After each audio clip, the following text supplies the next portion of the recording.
অসমীয়া জাতিৰ হেঁপাহৰ উৎসৱ ৰঙালী বিহুলৈ মাত্ৰ কেইটামান দিন বাকী। দক্ষিণ বজালী ছাগলচাৰী ৰঙালী বিহু সন্মিলনীৰ উদ্যোগত ভলীবল খেল প্ৰতিযোগিতা ১ বহাগৰ পৰা ৭ বহাগলৈ বাৰেবৰণীয়া কাৰ্যক্ৰমণিকাৰে অনুষ্ঠিত হ'ব এইবেলি ছাগলচাৰী ৰঙালী বিহু উদযাপন। ৰঙালী বিহুৰ লগত সংগতি ৰাখি উদযাপন সমিতিয়ে আয়োজন কৰিছে অসম ভিত্তিত ভলীবল খেল প্ৰতিযোগিতা। প্ৰথম পুৰস্কাৰ ৫,০০০ টকা আৰু ট্ৰফি আৰু দ্বিতীয় পুৰস্কাৰ ৩,০০০ টকা আৰু ট্ৰফি।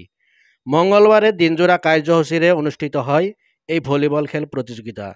ছাগলচাৰী গাঁৱৰ গাঁও প্ৰধান প্ৰদীপ দাসে আনুষ্ঠানিকভাৱে উদ্বোধন কৰে ভলীবল খেল প্ৰতিযোগিতা।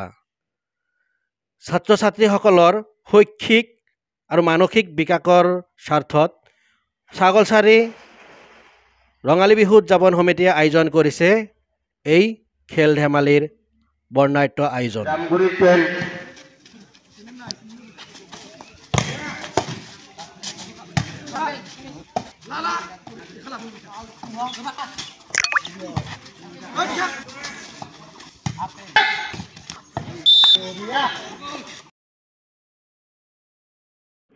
চাওক, সকলোৱে ৰঙালী বিহু উদযাপন কৰিবলৈ লওঁতে কেৱল নাচ গানৰ মাজতে ব্যস্ত থাকে আনন্দ উৎসৱত।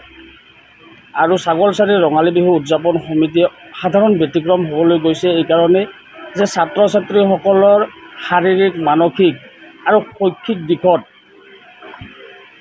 সিহঁতৰ উৎকৰ্ষ সাধনৰ চেষ্টাত আজি ভলীবল প্ৰতিযোগিতা সদৌ অসম ভিত্তিত অনুষ্ঠিত হৈছে আৰু ১ বহাগৰ পৰা ৪ বহাগলৈ বিভিন্ন খেল ধেমালি অনুষ্ঠিত কৰিব আৰু ৬ বহাগ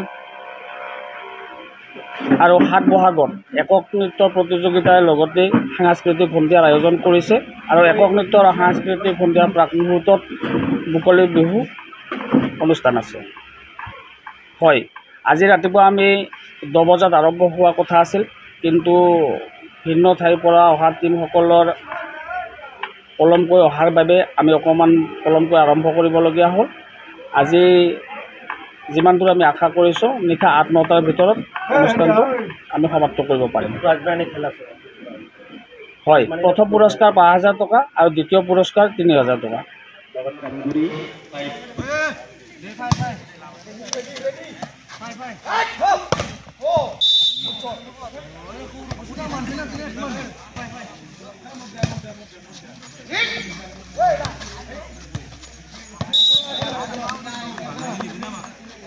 ছাগলচাৰী 4 জামগুৰি 6।